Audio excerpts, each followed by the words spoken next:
वालेकुम अस्सलाम। कैसे हैं आप सब?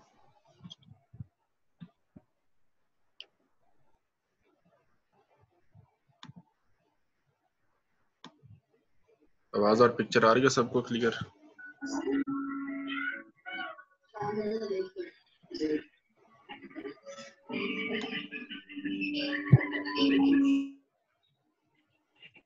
मेरी आवाज आ रही है सबको क्लियर?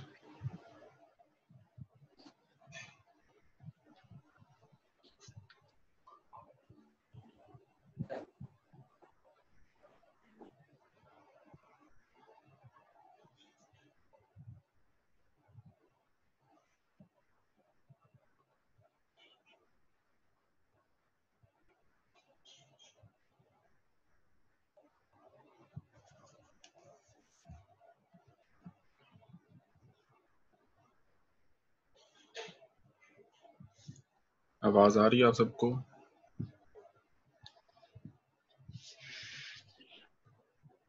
यस सर, आ रही है।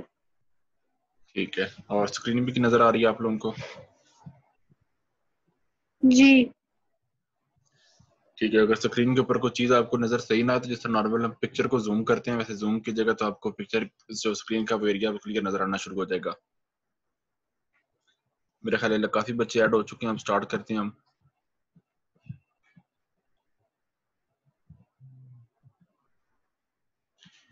ठीक है जी। इस सेमेस्टर में जो हमने सब्जेक्ट पढ़ना है, जो सब्जेक्ट मुझे अलॉट किया गया है वो है ऊप। ऊप का मतलब होता है ऑब्जेक्ट ओरिएंटेड प्रोग्रामिंग।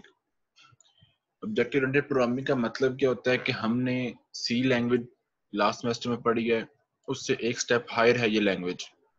इसके अंदर हम नॉर्मल सी वाली वर्किंग भी करते हैं, प्लस हम क्लासेस बनाते हैं, क्लासेस के अंदर ऑब्जेक्ट्स बनते हैं और ऑब्जेक्ट्स के थ्रू सारी वर्किंग होती है। इस तरह हम सी लैंग्वेज के अंदर नॉर्मल फंक्शंस को कॉल करते थे, उनको मेन फंक्शन में लिख दिया, वो कॉल हो जाते थे। लेकिन यहाँ पे क्या है कि हमने थोड़ा डिफरेंट काम करना है। यहाँ पे हमने क्लासेस के ऑब्जेक्ट्स बनाने हैं और ऑब्जेक्ट्स के थ्रू हमने से सारी चीज़ों को कॉल करना है। वन बाय वन चीज़ें कॉल होंगी और वो फिर आगे जो वर्किंग है वो परफॉर्म होगी। ये आपके सामने आउटलाइन है, मेरे ग्रुप में शेयर भी की हुई थी। इसमें सारे जो चीज़ें हैं, इसमें जो मेन चीज़ें आ जाती हैं, जो 4-5 की पॉइंट्स हैं ऊप के, वो मैं यहाँ पे हाईलाइट कर देता हूँ। सबसे जो मेजर हमारे पास चीज़ है वो रहती है इनकैप्सुलेशन। 4 जो बेसिक प्रिंसिपल मैं अगर कहूँ कि ऊप के हैं, उसमें पहले नंबर पे रहती है इनकैप्सुलेशन, सेकंड है पॉलीमॉर्फिज्म, थर्ड है इनहेरिटेंस। ये मल्टीपल भी होती है और सिंगल भी होती है, लेकिन जो ऊप है उसके अंदर सिंगल इनहेरिटेंस ही होती है। और फोर्थ चीज होती है एब्स्ट्रैक्शन, जिसके लिए हम वर्ड यूज करते हैं एब्स्ट्रैक्ट क्लासेस। ये 4 कह लो के पिलर हैं, ऊप के 4 पिलर्स हैं। चारों पिलर क्या क्या हैं? पहले नंबर पे आ जाता है इनहेरिटेंस, सबसे जो बेसिक चीज है। फिर आ जाती है इनकैप्सुलेशन, फिर पॉलीमॉर्फिज्म और लास्ट पे होता है एब्स्ट्रैक्शन। इनहेरिटेंस क्या होता है? इनहेरिटेंस का मतलब होता है कि हम पेरेंट्स और चाइल्ड का रिलेशनशिप बनाते हैं, क्लासेस बनाते हैं। क्लासेस के अंदर हम क्या करते हैं? पेरेंट्स क्लास बनाते हैं। जो कोड हमने पेरेंट क्लास के अंदर लिखा हुआ है, हम चाहते हैं कि वही कोड हम किसी और क्लास में लिखें। तो उसके लिए हमें क्या करना पड़ता है? सारे का सारा कोड दोबारा नहीं लिखना पड़ता, हम सिर्फ एक लाइन एक्स्ट्रा लिखते हैं जिसमें हम ये डिफाइन करते हैं कि हमने जो पेरेंट क्लास है उसको हमने इनहेरिट कर लिया चाइल्ड क्लास के अंदर। जो सारे का सारा कोड होगा वो चाइल्ड क्लास में आ जाता है, लिखा हुआ नहीं होता, लेकिन हम उसको यूज कर सकते हैं। सबसे पहले नंबर पे आ जाता है इनहेरिटेंस। इनहेरिटेंस का मतलब होता है कि पेरेंट चाइल्ड रिलेशनशिप। मैंने आपको बताया कि ऊप के अंदर हम क्लासेस बनाते हैं और क्लासेस का जो हमने सिनेरियो रखा होता है वो क्या होता है कि उसके अंदर पेरेंट्स क्लासेस होती हैं, और अगर हम उसी क्लास को किसी और क्लास में यूज करें तो हम कहते हैं कि हमने पेरेंट क्लास को चाइल्ड क्लास में यूज कर दिया है। ये बड़े डिटेल टॉपिक है, ये हम वन बाय वन करके करेंगे, लेकिन मैं यहाँ पे सिर्फ आपको बेसिक ऊप का थोड़ा सा आइडिया दे रहा हूँ। जो सेकंड होती है हमारे पास वो होती है पॉलीमॉर्फिज्म। पॉलीमॉर्फिज्म क्या होता है? पॉलीमॉर्फिज्म का मतलब होता है कि हम एक काम को एक मेथड से नहीं करेंगे। ऊप के अंदर क्या है कि एक काम को करने के मल्टीपल मेथड्स होते हैं हमारे पास, हम वो मल्टीपल मेथड वाला जो मैकेनिज्म है उसको हम कहते हैं पॉलीमॉर्फिज्म। जिस तरह फॉर एग्जांपल हमने फंक्शंस पढ़े थे सेमेस्टर 1 के अंदर, तो हमने कहा था कि फंक्शन को हम ओवरलोड भी कर सकते हैं। अगर हम एक फंक्शन में एक वैल्यू पास कर रहे हैं और नेक्स्ट फंक्शन के अंदर हम 2-3 वैल्यूज पास कर देंगे तो उसको हम कहते हैं फंक्शन ओवरलोड करना। तो उस चीज को हम कहते हैं पॉलीमॉर्फिज्म। वो इधर इस सेमेस्टर के अंदर हमने डिटेल में स्टडी करनी है पॉलीमॉर्फिज्म। थर्ड चीज होती है जी इनकैप्सुलेशन। इनकैप्सुलेशन क्या होता है कि अगर हमारे पास कोई क्लास ऐसी है कि जिसमें डाटा जो मौजूद है वो हम किसी और जगह पे शो नहीं करवाना चाहते, हम चाहते हैं कि जो डाटा इस क्लास के अंदर है, जो प्रोग्राम जो कोड इस क्लास के अंदर है वो किसी और क्लास के अंदर यूजेबल ना हो, तो उसके लिए हम क्या करते हैं, हम साथ प्राइवेट या फिर प्रोटेक्टेड कीवर्ड लिख देते हैं। जिस तरह हम लिखते आ रहे हैं वो पब्लिक वाला हम यूज कर देते हैं, वर्ड प्राइवेट यूज करते हैं, डिफॉल्ट कीवर्ड यूज करते हैं। सेम इस तरह प्राइवेट एंड प्रोटेक्टेड अगर हम वर्ड यूज करेंगे तो उसका मतलब क्या है कि हमने एक डाटा को, एक क्लास को इनकैप्सुलेट कर दिया, वो क्लास बाकी एरिया के अंदर यूजेबल नहीं होगी, बाकी एरिया के अंदर एक्सेसिबल नहीं होगी। हम अपने एनवायरनमेंट में अगर उसको यूज करने की ट्राई करेंगे अभी तो एरर जनरेट करेगा। जिस तरह नॉर्मल मैं एग्जांपल लेता हूँ कि मैंने एक क्लास बनाई है, इस क्लास के अंदर मैंने बंदे के अकाउंट की इन्फॉर्मेशन रखी है, बैंक अकाउंट की। अब बैंक अकाउंट की इन्फॉर्मेशन ऐसी इन्फॉर्मेशन है कि जो मैं हर एक को नहीं बता सकता, तो उसको मैं प्रोटेक्टेड कर लूंगा या मैं उसको प्राइवेट डिक्लेयर कर दूंगा, तो उससे होगा क्या कि वो बाकी जगह पे एक्सेसिबल नहीं रहेगी। वो सिर्फ और सिर्फ एक जिस जिस क्लास के अंदर वो बनी हुई चीज वहीं पे एक्सेसिबल होगी, बाकी किसी जगह पे एक्सेसिबल नहीं होगी। वैसे एक्सेसिबिलिटी होती है, मैंने आपको बोला इनहेरिटेंस के अंदर क्या होता है कि एक क्लास का कोड अगर हम किसी और क्लास में यूज करना चाहते हैं तो हम उसको यूज कर सकते हैं। फोर्थ पॉइंट है जी, जो मेन चीज आती है उसको हम कहते हैं एब्स्ट्रैक्शन। एब्स्ट्रैक्शन क्या होता है? एब्स्ट्रैक्शन का मतलब होता है कि फॉर एग्जांपल मैंने एक क्लास बनाई है, उसका जो कोड है वो मैं मल्टीपल जगह पे यूज करना चाहता हूँ, लेकिन अगर मैंने एक क्लास के अंदर उसको इनिशियलाइज भी कर दिया तो फिर मुझे बार बार न्यू क्लास के अंदर इनिशियलाइज भी करना पड़ेगा। डाटा फॉर एग्जांपल मैंने वेरिएबल मैं कहता हूँ इंट ए मैंने डिक्लेयर कर दिया एक क्लास के अंदर, उसको मैंने वैल्यू दे दिया 10। अब दूसरी क्लास में मैंने यूज करना है तो मुझे ए को न्यू वैल्यू देनी पड़ेगी, जो प्रीवियस वैल्यू है वो रिमूव होगी और न्यू वैल्यू वहां पे एलोकेट होगी। मतलब बार बार मेमोरी के अंदर वैल्यूज स्वैप हो रही होंगी, लेकिन मैं चाहता हूँ कि मेरी वैल्यू स्वैप ना हो, मेरे पास ऊपर चीजें डिक्लेयर हो, मैं उनको इनिशियलाइज चाइल्ड क्लासेस में करूँ, पेरेंट क्लास में सिर्फ वो डिक्लेयर ही हो। मेरे पास फॉर एग्जांपल एक पेरेंट क्लास है और 10 चाइल्ड क्लासेस हैं, तो मैं चाहता हूँ कि 10 चाइल्ड क्लासेस में हर एक में मैं सेपरेटली डिक्लेयर करूँ, इनिशियलाइज करूँ, डिक्लेयर सिर्फ पेरेंट क्लास के अंदर ही हो। तो उस चीज को हम कहते हैं एब्स्ट्रैक्शन। के एब्स्ट्रैक्शन में क्या होता है कि सिर्फ डिक्लेरेशन होती है, वहां पे इनिशियलाइजेशन नहीं होती। शायद आपको सारी चीजें बड़ी अजीब सी लग रही हो कि पता नहीं हम सामने सर ने क्या पढ़ाना शुरू कर दिया है। ये 4 बेसिक पिलर हैं ऊप के। ठीक है जी, मैंने आपको थोड़ा जनरल एक ओवरव्यू दिया है, बाकी हमने हर चीज को आगे डिटेल में पढ़ना है। वन बाय वन हमने पूरा पूरा कह लो कि एक एक दिन 2 दिन लगाने इनके ऊपर और इनको हमने स्टडी करना है। ठीक है, मैंने ये बताना मुनासिब समझा शुरू के अंदर कि मैं पहले बता दूं कि ऊप हमारी बेस किस चीज के ऊपर कर रही है। ठीक है, इनहेरिटेंस का मतलब है पेरेंट चाइल्ड रिलेशनशिप। हम पेरेंट क्लासेस बनाएंगे, फिर उसके आगे चाइल्ड क्लासेस बनाएंगे, जो डाटा पेरेंट क्लास में लिखा होगा वो उसको हम उठा के चाइल्ड क्लास के अंदर लिखेंगे नहीं, लेकिन वो आ जाएगा सिर्फ एक लाइन लिखने से। मतलब अगर पेरेंट क्लास के अंदर 100 लाइनों का कोड लिखा हुआ, मुझे 100 लाइनें दोबारा नहीं लिखनी पड़ेंगी, मैं सिर्फ एक लाइन लिखूंगा जिससे वो सारी सारी 100 लाइनें ऑटोमेटिकली इंप्लीमेंट हो जाएंगी चाइल्ड क्लास के अंदर। पॉलीमॉर्फिज्म क्या होता है? पॉली का मतलब होता है मैनी, मॉर्फिज्म का मतलब होता है मेथड। एक काम करने के अगर मल्टीपल मेथड्स हैं तो हम वो मल्टीपल मेथड्स परफॉर्म करेंगे, जितने भी मेथड अवेलेबल हुए वो सारे मेथड हम ट्राई करेंगे परफॉर्म करने के। फिर आते हैं इनकैप्सुलेशन। इनकैप्सुलेशन के अंदर हम क्या करते हैं, हम डाटा को प्राइवेट कर देते हैं, डाटा को इनकैप्सुलेट कर देते हैं। इनकैप्सुलेट का मतलब होता है कि उसको कैद कर लेना, उसको किसी जगह पे छुपा लेना।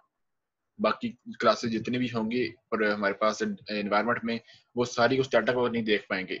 अगर हम उस डाटा में से किसी डाटा को एक्सेस करने की ट्राई करेंगे तब भी एरर आएगा, क्योंकि वो प्राइवेट डाटा मेंबर एक्सेसिबल नहीं होते नीचे चाइल्ड क्लास में।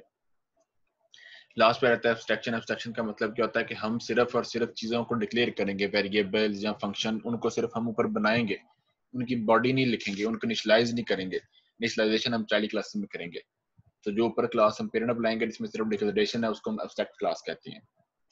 ठीक है, ये 4 चीजें हमारे पास, 4 जो बेसिक प्रिंसिपल आप कह सकते हैं ओके। ठीक है, नेक्स्ट जो सारी चीजें आप मोस्टली वो चीजें हैं जो आपके लिए शायद न्यू हो, लेकिन ये इसमें से बहुत सारी चीजें जो आप लोगों ने पहले स्टडी की हुई हैं, लेकिन उनको बस हमने कन्वर्ट करना है अपने हिसाब से, सी प्लस के हिसाब से।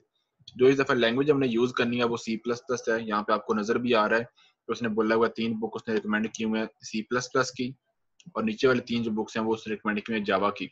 लेकिन जो GCUF है वहाँ पे मैंने रब्ता किया तो उन्होंने बोला है जी आप C++ करवाएं, आप जावा ना करवाएं। जो ऊप है वो दोनों लैंग्वेजेस में हो सकती है, चाहे वो C++ में करें चाहे जावा में करें। तो उन्होंने कहा कि जी आप जावा में ना करवाएं, क्योंकि हमारे पास ऐसे टीचर्स नहीं है जो जावा में करवाती हो, तो फिर आधे बच्चे अगर जावा में करेंगे, आधे बच्चे अगर C++ में करेंगे, फिर वो इशू बन जाता है जब पेपर की बारी आती है। तो आप C++ में करवाएं, क्योंकि सारे टीचर C+ में करवाएंगे। ये जो 3 रिकमेंडेड बुक्स हैं ये भी मेरे पास अवेलेबल हैं, ये भी आपको मैं ग्रुप के अंदर शेयर कर दूंगा, जिससे आप लोगों को चीजें समझना थोड़ा और इजी हो जाएगा। अब बेसिक हम स्टार्ट करते हैं कि जो हमारे पास जी सुहेल, क्या क्वेश्चन है आपका?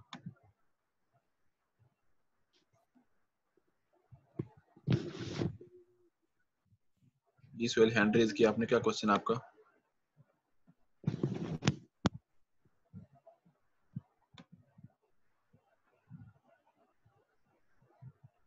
जी बोले।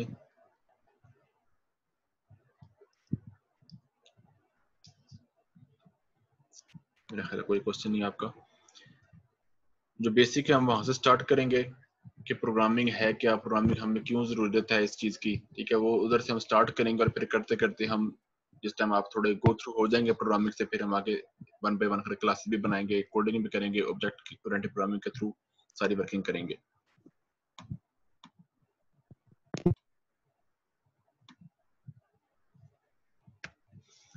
अच्छा जी, सबसे पहले आती हैं टेक्स्ट बुक्स। ये मैंने आपको तीनों बुक्स मैंने आपको बताया कि मेरे पास अवेलेबल हैं। इसमें जो बुक है रॉबर्ट लाफोर वाली बुक है, जो लास्ट पे 3rd वाली बुक है, ये बुक काफी डिटेल्ड बुक है। अगर बंदा कोई सीखने वाला हो, कोई बंदा स्टडी करने वाला हो, कोई बंदा चीजों को हजम करने वाला हो, तो उसके लिए बुक बहुत हेल्पफुल है। इसमें से जो चीजें अवेलेबल हैं, जो ऊप के कॉन्सेप्ट अवेलेबल हैं, वो बहुत वास्ट कॉन्सेप्ट्स हैं। बाकी अगर सिर्फ स्टडी करनी हो तो आप आईटी सीरीज की बुक से भी कर सकती हैं। आईटी सीरीज की बुक भी मिल जाती है, वो सिंपल थोड़ी होती है। हम पार्ट 1 में आईटी सीरीज को फॉलो कर रहे थे, हम इधर भी मैं ट्राई करूंगा आईटी सीरीज वाली बुक की आपको प्रोवाइड करूं। मेरे पास शॉर्ट फॉर्म में वो भी बुक अवेलेबल है, वो भी आपको मैं शेयर कर दूंगा। जो बेसिक कॉन्सेप्ट्स हैं ये आपके सामने शो कर दिए मैंने, कुछ आपको चीजें बताई भी हैं। ये बेसिक जो कंटेंट है हमारे पास इस सेमेस्टर के, वो सामने आपके शो हो रहे हैं। ये हम 1 बाय 1 करके स्टडी करेंगे। अच्छा जी, पहले नंबर पे आ जाती है हमारे पास चीज के प्रोग्रामिंग है क्या चीज। पार्ट 1 के अंदर, सेमेस्टर 1 के अंदर हमने प्रोग्रामिंग पढ़ी है, सी लैंग्वेज पढ़ी है। आपको बताया था कि सी एक बेसिक लैंग्वेज है। जब भी हम कोई किसी भी एक फील्ड के अंदर एंटर होना चाहते हैं, कंप्यूटर की कोई भी फील्ड है, तो उसमें हमें सी लैंग्वेज बहुत हेल्प करती है, क्योंकि सी बेसिक प्रोग्रामिंग लैंग्वेज है। उसी चीज को थोड़ा सा रिवाइज समझ लेके मैं कर रहा हूँ इस लेक्चर के अंदर, या फिर आपको जो पुरानी चीजें हैं वो मेमोराइज करवाने के लिए, या ताकि आपके माइंड में वो सारी चीजें आ जाएं और फिर आगे आपको C++ पढ़ाना थोड़ा इजी हो जाए। क्योंकि टाइम काफी गुजर गया, आप लोगों को शायद पॉसिबल है कि कुछ लोगों को वो चीजें मेमोराइज हो, कुछ लोगों को चीजें वो याद भी ना हो, ठीक है। तो इसलिए ये एक बेसिक सा टॉपिक है जिसके अंदर मैं सारी वो चीजें रिवाइज करने की ट्राई करूंगा जो कि हमने सेमेस्टर 1 में पढ़ी हैं। सबसे पहले क्या होता है कि आप लोगों ने अगर मैट्रिक या उससे पहले आपने कंप्यूटर पढ़ा है 8वीं 7वीं से लेकर अब तक, जो भी आप कंप्यूटर पढ़ते आ रहे हैं, तो कंप्यूटर में आप लोगों ने एक बेसिक डेफिनेशन पढ़ी होगी कि कंप्यूटर जो होता है उसमें 2 चीजें होती हैं, एक होता है सॉफ्टवेयर और एक होता है हार्डवेयर।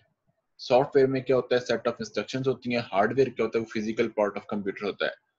तो अगर हमने हार्डवेयर को वर्किंग स्टेट में लेकर आना है तो हमें किसी सॉफ्टवेयर की जरूरत होती है, और अगर हमने सॉफ्टवेयर को इंस्टॉल करना है तो हमें ऑब्वियस सी बात है किसी हार्डवेयर की जरूरत होगी। नहीं तो सॉफ्टवेयर हवा में इंस्टॉल नहीं हो सकता और हार्डवेयर सॉफ्टवेयर के बिना वर्क नहीं कर सकता, ठीक है। यहाँ पे उसने बताया हुआ है कि जो कंप्यूटर है उसको हम इस सीक्वेंस में, जिस तरह हम उससे काम करवाना चाहते हैं, हम उस सीक्वेंस में उसको प्रोग्राम कर सकते हैं। हम उसको उस सीक्वेंस में इंस्ट्रक्शन दे सकते हैं। लाइन ऑफ कोड हम वैसे लिख देंगे, उसके पास जो सॉफ्टवेयर हमने इंस्टॉल करना है वो ऐसी लाइन ऑफ कोड लिख देंगे जैसे हम चाहते हैं कि वो वर्क करे। उसके लिए लाजमी चीज है कि हमें कोई प्रोग्रामिंग की लैंग्वेज आनी चाहिए। प्रोग्राम की बेसिक डेफिनेशन क्या है, वही जो सॉफ्टवेयर की डेफिनेशन होती है वही प्रोग्राम की बेसिक डेफिनेशन है। Program is set of instruction that a computer follows to perform a task. कोई भी काम करने के लिए हमें कंप्यूटर को इंस्ट्रक्शन देनी पड़ती है, वो जो इंस्ट्रक्शंस हम देते हैं उसको हम प्रोग्राम कह रहे हैं। फॉर एग्जांपल मैं यहाँ पे कैलकुलेटर को ओपन करके आप लोगों के सामने एक सिंपल सा ऑपरेशन, फॉर एग्जांपल मैं कहता हूँ, मैंने लिखा है 20 + 50, फॉर एग्जांपल ये मैंने एक्शन परफॉर्म किया है। अब इसमें 20 क्या है, 20 डाटा है, 50 क्या है, 50 भी डाटा है, लेकिन प्लस क्या है, प्लस इंस्ट्रक्शन थी। अब मैंने यहाँ पे कोई लाइन ऑफ कोड नहीं लिखा, मैंने यहाँ पे कोई लंबी सी इंस्ट्रक्शन नहीं लिखी, मैंने सिर्फ प्लस प्रेस किया। अब जो प्लस है उसके बैक साइड के ऊपर ये ऑटोमेटिकली पहले से कोडिंग लिखी हुई है, जो कि उसको इस काबिल बना रही है कि जब भी प्लस प्लस जो बटन है वो प्रेस होगा तो तो उसने एडिशन परफॉर्म करनी है, जो भी दो वैल्यूज होंगी उनको आपस में ऐड कर देना है। ठीक है, तो ये हमें वर्किंग करनी पड़ती है बैक साइड पे। हमें जो सॉफ्टवेयर होते हैं उनको हमें इस तरह गाइड करना पड़ता है, इस तरह हमें प्रोग्राम करना पड़ता है कि वो जो हम चाह रही होते हैं वो उस तरह एक्शन परफॉर्म करें।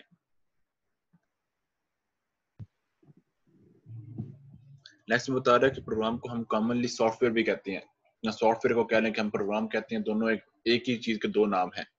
प्रोग्राम कह लें या सॉफ्टवेयर कह लें, बात एक ही है। सॉफ्टवेयर जो है वो एक बेसिक नीड है किसी भी कंप्यूटर की। मैंने ऊपर बताया कि आपको जो हार्डवेयर है वो सॉफ्टवेयर के बिना कुछ नहीं, और सॉफ्टवेयर जो है हार्डवेयर के बिना कुछ नहीं। तो जो सॉफ्टवेयर है वो हमारे पास बेसिक नीड है कंप्यूटर की। अगर सॉफ्टवेयर किसी कंप्यूटर में इंस्टॉल नहीं होगा तो हम कंप्यूटर को अच्छे से अच्छा, अगर हमारे पास हार्डवेयर मौजूद है तब भी हमारे पास वो किसी काम का नहीं, अगर उसमें सॉफ्टवेयर इंस्टॉल नहीं है। मैं बाजार से गया हूँ, बाजार से मैंने 3-4 लाख रुपए का बड़ा अच्छा कंप्यूटर या फिर लैपटॉप लेकर आ गया हूँ, लेकिन मैंने उसमें विंडो इंस्टॉल नहीं की तो वो किसी काम का नहीं है। विंडो इंस्टॉल करूंगा तब वो ऑन होगा, ऑन होगा तो मैं उसको कोई फर्दर इंस्ट्रक्शन दे सकूंगा। नेक्स्ट हमारे पास जो सॉफ्टवेयर होते हैं, जो प्रोग्राम होते हैं, उनको डेवलप करने के लिए एक पर्सन रिक्वायर्ड होते हैं। ये को नहीं कि हम बस पेज के ऊपर कुछ चीजें लिखते हैं तो वो काम होना शुरू हो जाता है या फिर हवा में बस हो जाता है। उसके लिए प्रोफेशनल्स होते हैं, उसके लिए प्रॉपर बंदे होते हैं, प्रॉपर डेवलपर होते हैं जो कि उन चीजों को डेवलप करते हैं। उनको हम प्रोग्राम डेवलपर या फिर सिंपल डेवलपर हम कह रहे होते हैं। ठीक है, सिंपल आप सॉफ्टवेयर डेवलपर भी कह लें या फिर प्रोग्रामर्स भी कह लें, मल्टीपल नेम उनके मार्केट में बोले जाते हैं, आप कुछ भी उनका नाम दे सकती हैं। वो जो प्रोग्रामर या फिर सॉफ्टवेयर डेवलपर होता है वो किसी एक लैंग्वेज का एक्सपर्ट होता है। लाजमी नहीं कि एक मल्टीपल लैंग्वेज का भी हो सकता है, लेकिन मिनिमम वो एक लैंग्वेज का एक्सपर्ट होता है और वो उस लैंग्वेज का सॉफ्टवेयर डेवलप कर रहा होता है। आपको मैंने बताया था सेमेस्टर 1 के अंदर जो सी या सी प्लस प्लस है, ये जो विंडोज होती है इसकी जो बेसिक्स होती है ना, विंडो की जो कह लो कि विंडोज की फाइल होती है जो रोम के अंदर पड़ी होती हैं, उनके अंदर भी काफी हेल्प कर रही होती हैं। बाकी इनका यूज इतना खास को नहीं है ना, तो ये डेवलप करने के लिए यूज होती हैं, मोबाइल एप्लीकेशन ना ये वेबसाइट बनाने के लिए यूज होती हैं, लेकिन इनका यूज लोअर लैंड के ऊपर यूज होता है। ये नियर टू मशीन लैंग्वेज होती हैं, बहुत अच्छी मशीन लैंग्वेज से बिल्कुल सिमिलरिटी रखती हैं। इस वजह से इनकी जो वर्किंग होती है मोस्टली वो जो विंडोज के बेसिक रोम में जो फाइल्स पड़ी होती हैं उनके अंदर इनकी वर्किंग होती है, जो कंप्यूटर के हार्डवेयर के अंदर पहले से इंस्टॉल होती हैं। जब एक प्रोग्रामर जो है या फिर एक डेवलपर है, वो ये कोई नहीं कि बंदा रात को सोया और सुबह उठा है और उसने जी लैपटॉप ऑन किया, कंप्यूटर ऑन किया और उसने जो कोई सॉफ्टवेयर इंस्टॉल किया और उसके ऊपर उसने कोडिंग लिखना शुरू कर दिया। इसके लिए कंपलसरी चीज है कि उसको पहले थोड़ा बहुत नॉलेज होना चाहिए कंप्यूटर फील्ड का, उसको थोड़ा सा एक्सपीरियंस होना चाहिए, थोड़ी सी उसने ट्रेनिंग ली हो, कुछ उसके पास स्किल्स अपनी हो, कुछ उसके पास माइंड ऐसा हो कि वो चीजें सोच सके। ये ना हो कि बस वो जी लाइन बाय लाइन कहीं बुक से देखे, किसी वेबसाइट से देखे और वो कोड का छापा लगा दे और वो एक प्रोग्रामर या फिर एक डेवलपर बन गया। ये एक अच्छी टेक्निक समझी जाती है कि जब भी एक प्रोग्रामर या फिर एक डेवलपर बन रहा है बंदा, तो वो कहीं ना कहीं से कुछ चीजें कॉपी कर ले, ताकि उसे पता चल जाए कि फलां लाइन मैंने कॉपी किया है, फलां लाइन के मैंने कॉपी करने के बाद मेरे जो आउटपुट है उसमें ये असर पड़ा है। लेकिन यहाँ पे मसला क्या है कि हम पूरे का पूरा कोड उठाते हैं, कॉपी करते हैं और ये जब सेव करने की बारी आती है तो हम अपना नेम दे देते हैं और कहते हैं ये फाइल मैंने क्रिएट की, ये प्रोग्राम या ये सॉफ्टवेयर ये मैंने बनाया। लेकिन एक्चुअली होता है कि अब हम किसी का कोड कॉपी कर रहे होते हैं। एक प्रोग्रामर बनने के लिए पहले आपको क्या चाहिए कि आपको थोड़ा बहुत नॉलेज चाहिए, सेकंड चीज कि आपको थोड़ी स्किल्स होनी चाहिए, और थर्ड चीज प्रैक्टिस। प्रैक्टिस में क्या है, ये नहीं कि आपने बस कॉपी पेस्ट करना होता है, प्रैक्टिस में ये होता है कि आपने चीजों को कुछ 20% 30% आप कॉपी करो, बाकी जो चीजें वो आप खुद अपने माइंड के हिसाब से चीजें डेवलप करो, अपने माइंड के हिसाब से उसके अंदर कुछ एडिशन करो और फिर वो उससे रेलिवेंट आपको चीज डेवलप करके सामने उसको अपना नाम दे। ये नहीं कि इंटरनेट से कोई चीज कॉपी की और उसको बस ये अंदर से वेरिएबल का नाम चेंज किए और सेव एज करके अपना नाम लिख दिया कि हाँ जी ये सॉफ्टवेयर मैंने डेवलप किया। ऐसे सॉफ्टवेयर नहीं होती। जो भी प्रोग्रामर या फिर सॉफ्टवेयर डेवलपर होता है वो प्रॉपर एक पर्सन होता है जिसके पास कुछ स्किल्स हो, जिसने कुछ ट्रेनिंग ली हो, जिसको पता हो कि मैंने चीजें क्रिएट क्या करनी है, जिसको पता हो कि मैंने एक सॉफ्टवेयर का डेवलप किया तो मैंने उसको टेस्ट कैसे करना है। ठीक है, आपने सेमेस्टर 1 के अंदर अगर आईसीटी के अंदर एक चीज पढ़ी होगी जिसको हम कहते हैं एसडीएलसी, या फिर आपने शायद इसका नाम सुना हो। एसडीएलसी क्या होता है कि सॉफ्टवेयर डेवलपमेंट लाइफ साइकिल। उसमें क्या करते हैं हम कि एक सॉफ्टवेयर डेवलप करते हैं, उसके कुछ फेजेस होते हैं जिनको हम फॉलो करते हैं, तो उसमें एक इंपॉर्टेंट फेज होता है जिसको हम कहते हैं टेस्टिंग। तो एक जो डेवलपर है उसको यह भी पता हो कि अगर बाय चांस मेरे कोड में कहीं पे एरर आ गया तो मैंने उस एरर को रिमूव कैसे करना है, वो थ्रू टेस्टिंग होता है, बग को रिमूव करना, डीबगिंग करना, ठीक है। इसको सारे इस प्रोसेस को हम कहते हैं कि हम टेस्टिंग कर रहे हैं सिस्टम की। नेक्स्ट बता रहा है कि जो कंप्यूटर फील्ड है ये एक एक्साइटिंग फील्ड है और रिवार्डिंग फील्ड है। अगर आप एक कंप्यूटर प्रोग्रामर बन रहे हैं और आप इस फील्ड को एज ए प्रोफेशनल चूज कर रहे हैं तो आपके पास बहुत सी अपॉर्चुनिटी है। मैं ये अक्सर बात करता हूँ क्लासिक के अंदर भी कि जो बंदा कंप्यूटर फील्ड का है वो कभी भूखा नहीं मरता। अगर उसके पास और कुछ नहीं है, उसको कोई जॉब नहीं मिल रही, तो वो घर में बैठ के फ्रीलांसिंग कर सकता है। घर में बैठे बिठाए इंटरनेट से काम ले, उसको परफॉर्म करे, वर्किंग कंप्लीट करे, और वो दोबारा जो पर्सन जिससे उसने काम लिया उसको दोबारा सेंड करे और उससे उसकी पेमेंट ले ले। कि हमारे पास काफ़ी वेबसाइट्स अवेलेबल हैं जो कि ये फीचर प्रोवाइड करती हैं। जिस तरह fiverr.com बहुत फेमस वेबसाइट है, freelancer.com बहुत फेमस वेबसाइट है, अपवर्क है, guru.com है, और मल्टीपल इनफाइनाइट हमारे पास वेबसाइट्स हैं। वो हर एक के थोड़े बहुत कह लो कि रूल एंड रेगुलेशन चेंज है, बाकी वो वर्किंग सारी वैसे करवा रही होती हैं। उसमें आप प्रोजेक्ट्स लें, प्रोजेक्ट्स के ऊपर वर्किंग करें जो आपके स्किल के हिसाब से प्रोजेक्ट है, और आप वर्किंग करके उनको सबमिट करवाएंगे। अब ये क्यों नहीं कि मैंने बंदे का काम किया और वो पैसे मुझे देगा नहीं। जब एक बंदे आपको प्रोजेक्ट दे रहा होता है तो उसने उस प्रोजेक्ट की जो पेमेंट होती है वो उस वेबसाइट को जमा करवानी होती है। जब आप अपना काम सबमिट करवा रहे हो उस बंदे को वापस, वो सेटिस्फाइड है, तो जो पैसे उसने सबमिट करवाए होते हैं वो आपके अकाउंट में आ जाती हैं। इसमें रिस्क ये को नहीं कि बंदा पता नहीं काम कर दे, काम के बाद पैसे मिलेंगे या नहीं मिलेंगे। वो आप जब काम सबमिट करते जाएंगे उस टाइम आपको वो पेमेंट मिल जाती है। तो प्रोग्रामर क्या है, प्रोग्रामिंग फील्ड क्या है, एक एक्साइटिंग फील्ड है और एक रिवार्डिंग फील्ड है। इस सेंस में इस फील्ड के अंदर बंदा अगर एंटर हो जाए और बंदा इस चीज को एज अ प्रोफेशनल पिक कर ले तो बंदा भूखा नहीं मर रहा होता। उसको इतना काम मिल रहा होता है कि वो डेली बेसिस पर बस बिजी रहता है इस चीज के अंदर। लेकिन इसका डिसएडवांटेज क्या है कि ये एक लिमिटेड टाइम फील्ड है। लिमिटेड टाइम का मतलब है कि एक जो प्रोग्रामर है आपके अगर इर्द गिर्द कोई बंदा प्रोग्रामर है तो उसकी मैक्सिमम जो वर्किंग स्किल है या वर्किंग एज है वो 5-6 साल ही है। 5-6 साल के बाद बंदा उस चीज से उकता जाता है। रीजन क्या है कि बार बार कंप्यूटर के आगे बैठे रहना, पूरा दिन कंप्यूटर के आगे वर्किंग करना, तो इस चीज से बंदा डिस्टर्ब हो जाता है। ये फिर 5-6 साल तो बहुत अच्छा काम चलता है, उसके बाद फिर लॉन्ग टर्म ये काम नहीं है। ये आपके शॉर्ट पीरियड टाइम में, अगर आप कम टाइम आपके पास अवेलेबल है तो आप ये एज अ प्रोफेशन चूज कर सकती हैं। नेक्स्ट अगर आप देखें तो प्रोग्रामिंग का, अगर आप प्रोग्रामिंग के थ्रू सॉफ्टवेयर बनते हैं और अगर आप सॉफ्टवेयर को नजर दौड़ाएं तो आपको अपने इर्द गिर्द हर जगह पे सॉफ्टवेयर नजर आती हैं। आप किसी हॉस्पिटल में चले जाओ, वहाँ पे मेन रिसेप्शन के ऊपर बैठा होता है बंदा जो कि एंट्रीज कर रहा होता है, जो पेशेंट आ रही हैं उनको मेडिसिन जो मिल रही है उसकी एंट्रीज कर रहा होता है, वहाँ पे सॉफ्टवेयर है। आप किसी बैंक में चले जाओ, आपके अकाउंट्स की डिटेल है उसके लिए सॉफ्टवेयर मौजूद है। आप किसी कॉलेज में चले जाओ, वहाँ पे आजकल CMS चल रहे हैं, college management system, school management system चल रहे, सॉफ्टवेयर चल रहे हैं। आप किसी शॉप पे चले जाओ वो चीज़ खरीदने के लिए, तो वहाँ पे कंप्यूटर्स पड़े हैं, और जो आप प्रोडक्ट खरीदते हो उसके अगेंस्ट वो बिल जनरेट करके दे देते हैं आपको। ठीक है, मतलब आप कोई भी अगर फील्ड देखती हो अपने इर्द गिर्द उस सब के अंदर प्रोग्राम, मतलब कंप्यूटर मौजूद है। कंप्यूटर अगर मौजूद है तो मतलब क्या है कि उसके ऊपर प्रोग्राम्स भी होंगे, सॉफ्टवेयर भी होंगे, और अगर सॉफ्टवेयर वहाँ पे मौजूद है तो वहाँ पे प्रोग्रामिंग लैंग्वेज का अमल दखल होगा। नेक्स्ट है कंप्यूटर प्रोग्रामिंग की अगर बात की जाए तो आप पार्ट 1 में, सेमेस्टर 1 में भी हमने देखा था कि दो तरह की होती है। एक होती है लो लेवल लैंग्वेज और एक होती है high level language. Low level language जो कि कंप्यूटर के करीब है, हाई लेवल लैंग्वेज जो कि हमें समझ आती है। इस सारी चीज को हम कहते हैं कंप्यूटर प्रोग्रामिंग। कंप्यूटर प्रोग्रामिंग के बारे में उसने एक बड़ी अच्छी सी लाइन लिखी हुई है यहाँ पे आपके सामने। उसने एक कह लो कि ये ऐसा सेंटेंस है जो कि कंप्यूटर फील्ड को और ही अच्छा बना रहा है, कंप्यूटर प्रोग्रामिंग को और ही अच्छा बना रहा है। वो क्या कहता है जी, computer programming is both an art and science. Art भी है और साइंस भी है।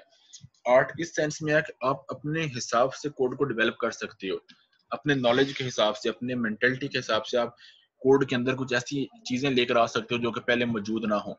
आप कोई ऐसी लॉजिक लगा सकते हैं, कोई आप ऐसा कोड डेवलप कर सकते हैं जो कि पहले एग्जिस्ट ना कर रहा हो। और साइंस इस लिहाज से आपको कुछ रूल्स एंड रेगुलेशन फॉलो करने पड़ती हैं, कुछ आपको सिंटैक्स है जो फॉलो करना पड़ता है, कुछ एक प्रॉपर मैकेनिज्म है जिसका फॉलो करना पड़ता है, फिर जाके आप प्रोग्रामिंग चीज डेवलप कर रही होती हैं।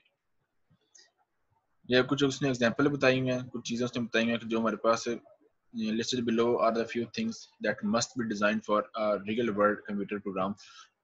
जब आपने कंप्यूटर प्रोग्राम डेवलप करना होता है तो आपको कुछ चीजें माइंड में रखनी पड़ती हैं। वो कौन सी हैं ये उसने डिटेल बताई हुई है। सबसे पहले क्या है कि logical flow in the instruction.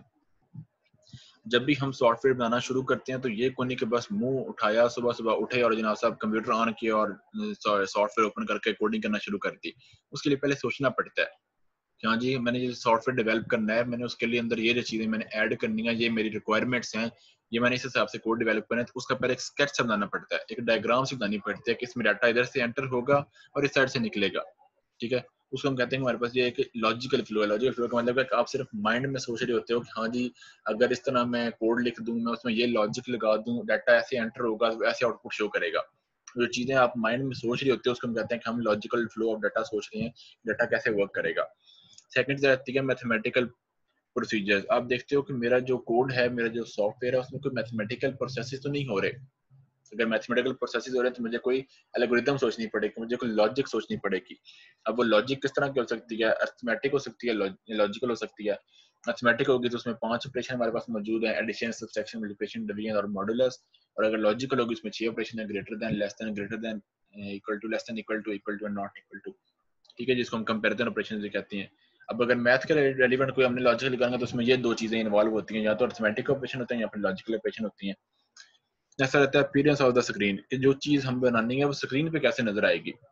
जिस तरह हमने पार्ट में सेमेस्टर 1 में देखा था कि हम कोड को रन करते थे तो हमारे सामने एक ब्लैक स्क्रीन आ जाती थी, जिसको हमने नाम दिया था कंसोल स्क्रीन, और उसके ऊपर आउटपुट शो होती थी। तो अगर हमने सॉफ्टवेयर इसके अलावा किसी और लैंग्वेज में बनाना है तो उसके लिए हम पहले देखते हैं कि इसमें ये सामने चीजें नजर आएंगी वो किस तरह नजर आएंगी, ठीक है। उसको हम क्या कहते हैं? उसको हम डिजाइन कहते हैं। Front end design and back and design. Front end design में क्या होता है कि हम देखते हैं कि हमारी चीज सामने सॉफ्टवेयर शो क्या करेगा, और बैक एंड डिजाइन में क्या होगा कि अगर कहीं पे क्लिक करेंगे तो क्या एक्शन परफॉर्म होगा। फॉर एग्जाम्पल, जिस तरह ये मैं कहता हूँ, मैंने गूगल क्रोम को मैंने ओपन किया हुआ है, ठीक है। यहाँ पे मैं इसका होम पेज ओपन कर लेता हूँ। अब इस तरह ये मेरे सामने आकर मैंने सॉफ्टवेयर ओपन किया तो इसकी अपीयरेंस किस तरह है, ये सामने नजर किस तरह आ रहा है, इसको हम कहते हैं कि ये मेरे पास फ्रंट एंड डिजाइन है। और अगर मैं यहाँ पे कहीं पे फॉर एग्जांपल मैं यहाँ पे क्लिक कर रहा हूँ, इधर जीमेल पे मैंने क्लिक किया तो ये क्या एक्शन परफॉर्म करेगा, इसको हम कहते हैं बैक एंड डिजाइन। कि कहीं पे क्लिक करोगे तो क्या एक्शन परफॉर्म होगा, ये बैक एंड डिजाइन के थ्रू आ रही होती है चीजें। अच्छा, थोड़ा आहिस्ता बोल लूँ, स्पीड आहिस्ता करूँ या आवाज आहिस्ता करूँ?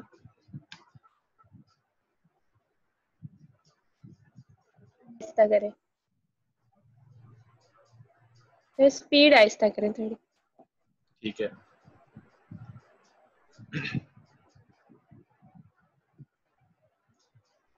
जी, सी प्लस प्लस सोहेल ने क्वेश्चन किया है कि सी प्लस प्लस कंप्लीट ऊ बेस लैंग्वेज नहीं है, जावा कंप्लीट ऊ बेस लैंग्वेज है। मैंने आपको शुरू में बताया कि दोनों जो लैंग्वेजेस हैं वो कंप्लीट ऊ बेस है। सी प्लस प्लस में शुरू में वर्किंग होती है जो नॉर्मल क्लासेस के अलावा भी होती है, जिस तरह हमने लूप्स लगाते हैं या फिर हम नॉर्मल जो कोडिंग कर रहे होते हैं वो ऊप के बिना भी हो सकती हैं। लेकिन एक्चुअली जो सी प्लस प्लस डिवेलप की गई थी वो ऊप बेस के जो कॉन्सेप्ट है उसको माइंड में रख के की गई थी। ये 100% आपकी बात ठीक है कि हम 100% नहीं सो कह सकते कि ऊप बेस है, लेकिन इसमें जो मेन वर्किंग है वो ऊप बेस ही हो रही होती है। मेन जो चीजें हम देखते हैं लास्ट मैंने आपको बोला कि वो पॉलीमॉर्फिज्म है, इनहेरिटेंस है, इनकैप्सुलेशन है, ये सारी चीजें ऊप बेस है, सारी की सारी वर्किंग ऊप बेस है। तो शुरू में हमने देखना है सिंपल सिंपल कोड बनाना है, सिंपल सिंपल चीजें प्रोग्राम बनानी है, वो तो ऑब्वियसली बात है ऊप बेस नहीं होगी। जब एक क्लास हम नहीं बनाएंगे, क्लास के अंदर हम एक ऑब्जेक्ट नहीं बनाएंगे, तो हम ये नहीं कह सकते कि वो प्रोग्राम जो है वो ऊप बेस है। लेकिन आपको मैंने रीजन बताया कि जीसीयूएफ की तरफ से बोला गया है कि आप ऊप के अंदर पढ़ाएं, सॉरी सी प्लस के अंदर ऊप को पढ़ाएं, विद जावा ना पढ़ाएं, क्योंकि जावा के इतने टीचर्स नहीं है। मैंने जो है वोकल पर्सन उनसे मैंने बात भी किया तो उन्होंने कहा कि हमारे पास जावा के इतने टीचर्स नहीं है, जो फैसिलिटेड कॉलेजेस हैं वहाँ पे मोस्टली लोग सी प्लस पढ़ाते हैं, तो आप भी सी प्लस पढ़ाएं। मेरी तो पूरी तैयारी थी कि मैं जावा के साथ पढ़ाऊँ, मैंने वो सॉफ्टवेयर भी इंस्टॉल किया था, सारी वर्किंग की थी, लेकिन अनफॉर्चुनेटली जैसे मुझे अब मैं आपको जावा के साथ पढ़ा दूँ और पेपर आपका सी प्लस के अंदर आ जाए, फिर आपके लिए मुश्किल हो जाएगा। हमने दोनों चीज़ें देखनी है कि हमने चीज़ सीखनी भी है प्लस हमने मार्क्स भी लेनी है, तो फिर उस हिसाब से फिर हमें सी प्लस को कंटिन्यू करना पड़ेगा। नेक्स्ट रहती है हमारे पास the way information is presented to user. जो फ्रंट एंड हमने डिजाइन बनाया उसमें ये को नहीं कि बस हमने फुल बूटे डाल दिए हैं, हमने कलर अच्छा डाल दिया है, लेकिन यूजर के सामने इन्फॉर्मेशन शो ही नहीं हो रही। हमने फ्रंट एंड डिजाइन को भी देखना है, प्लस हमने देखना है कि यूजर के सामने इन्फॉर्मेशन शो किस तरह हमने करनी है। नेक्स्ट रहते हैं हमारे पास जो प्रोग्राम यूजर फ्रेंडलीनेस। देखना है कि जो हमने सॉफ्टवेयर डेवलप किया, प्रोग्राम डेवलप किया, तो वो यूजर फ्रेंडली भी हो। यूजर फ्रेंडली का मतलब क्या है कि यूजर ये ना हो कि यूजर के सामने आप सॉफ्टवेयर ओपन करके वो कहीं पता नहीं है चीज मेरे सामने चीज क्या आ गई है। जब यूजर फ्रेंडली होगा तो उसका मतलब क्या है कि उससे समझ आ जाएगी कि हाँ जी, मैंने अगर यहाँ पे क्लिक किया तो ये काम होगा, मैंने यहाँ पे इस तरह की वैल्यू एंटर करनी है, ताकि यूजर के माइंड के हिसाब से सिंपल तरीन आप सॉफ्टवेयर बनाएं।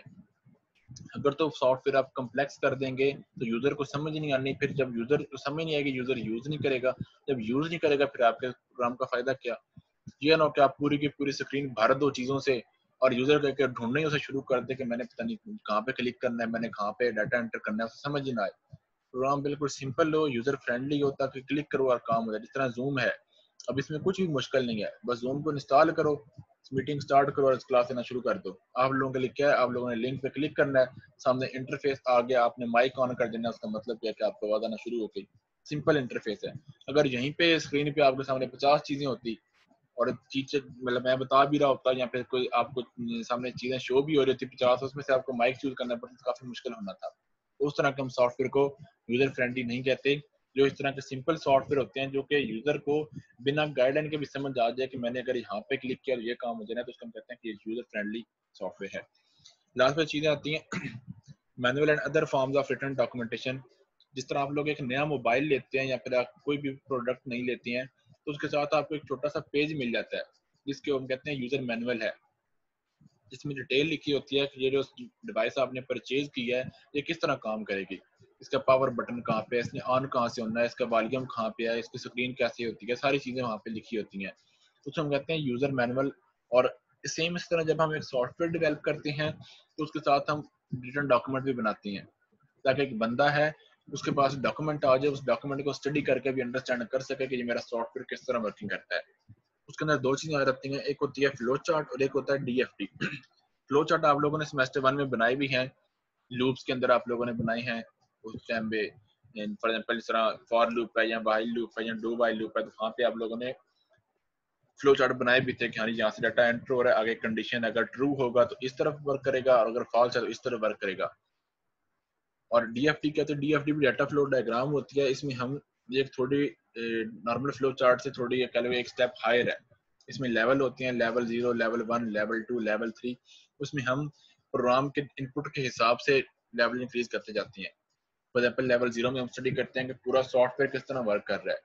फिर हम स्टडी करते हैं लेवल 1 के अंदर उस सॉफ्टवेयर को हम पार्ट्स में डिवाइड करते हैं। फॉर एग्जाम्पल एक सॉफ्टवेयर मैं कहता हूँ जूम है, जूम के 3 पार्ट्स हैं। जूम में आप क्लास अटेंड भी कर सकते हो, जूम में आप क्लास होस्ट भी कर सकते हो और जूम में आप रिकॉर्डिंग भी कर सकते हो। मैं 3 फॉर एग्जाम्पल सॉफ्टवेयर एग्जाम्पल दे रहा हूँ, ठीक है। तो ये हर एक अलग अलग डिवाइड कर देंगे लेवल 1 में। लेवल 2 में फिर क्या होता है कि मजीद उसकी डिवीजन करती हैं, मजीद इनपुट देते हैं। फॉर एग्जाम्पल अगर जूम का हमने फॉर एग्जाम्पल न्यू मीटिंग वाला सिस्टम अगर स्टार्ट किया तो न्यू मीटिंग में क्या हो सकता है, हाँ जी आप क्लास क्रिएट कर सकते हैं, क्लास के आप पार्टिसिपेंट ऐड कर सकते हैं, पार्टिसिपेंट रिमूव कर सकते हैं, पार्टिसिपेंट जो उनका नाम रीनेम कर सकती हैं, पार्टिसिपेंट्स का हैंड रेज हो सकता है, आप उसको लोअर हैंड कर सकते हैं, मल्टीपल फंक्शनलिटी आती हैं। और फिर लेवल 3 के अंदर हम बिल्कुल ग्राउंड लेवल पे जाकर स्टडी करते हैं, उसको हम कहते हैं डीएफडी। उसमें हम डायग्राम्स बनाते हैं और जो सॉफ्टवेयर हमारे पास बना हुआ है या सॉफ्टवेयर जो हमने बनाना है उसको फ्रॉम द टॉप से लेकर बॉटम तक हम उसको स्टडी करते हैं कि सॉफ्टवेयर ओवरऑल किस तरह वर्क कर रहा है और सॉफ्टवेयर का एक छोटा सा हिस्सा किस तरह वर्क कर रहा है। क्लियर है, चीज समझ आएगी सारी। जब भी हम एक सॉफ्टवेयर बनाते हैं तो हम किन चीजों को माइंड में रखते हैं।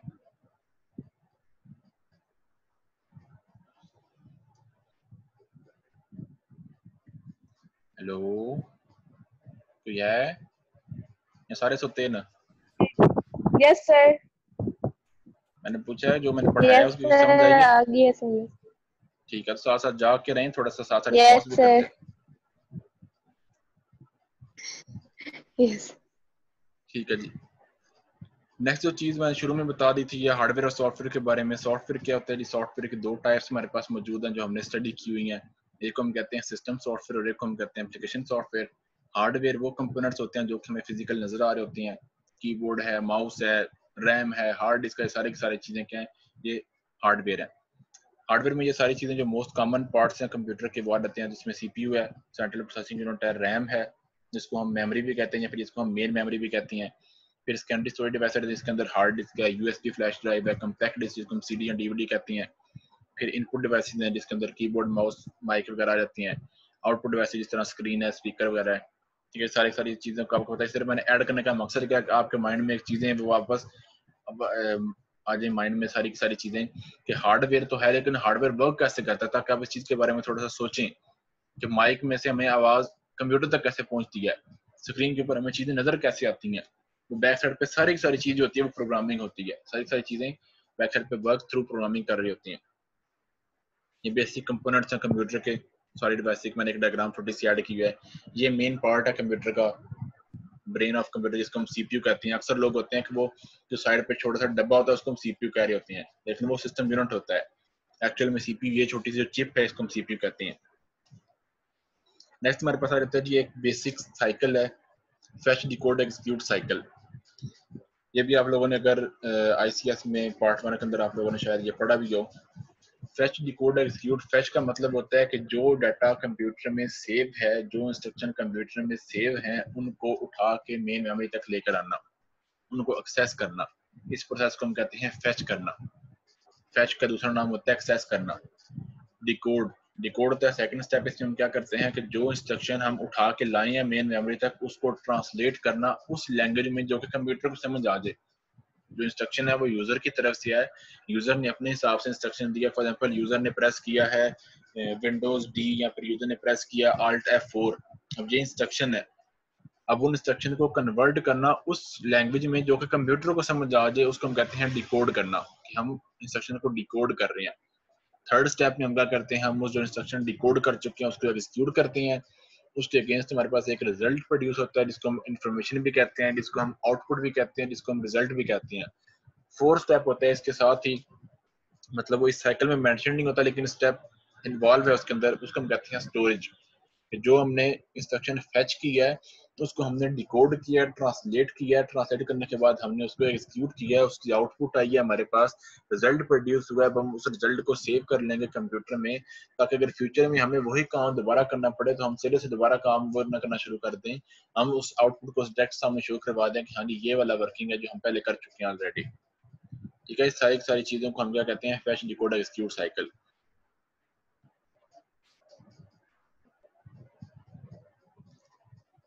ये हमारे पास एक मेजर सी डायग्राम है जो कि सारे स्टेप्स को इन्वॉल्व करती है। हम जब इनपुट दे रहे होते हैं कंप्यूटर को, उसका मतलब क्या है कि हमने इंस्ट्रक्शन दिया, ये हमारे पास क्या इंस्ट्रक्शन फेच होकर आ रही होती है सीपीयू तक, सीपीयू की हेल्प कर रही होती है मेमोरी।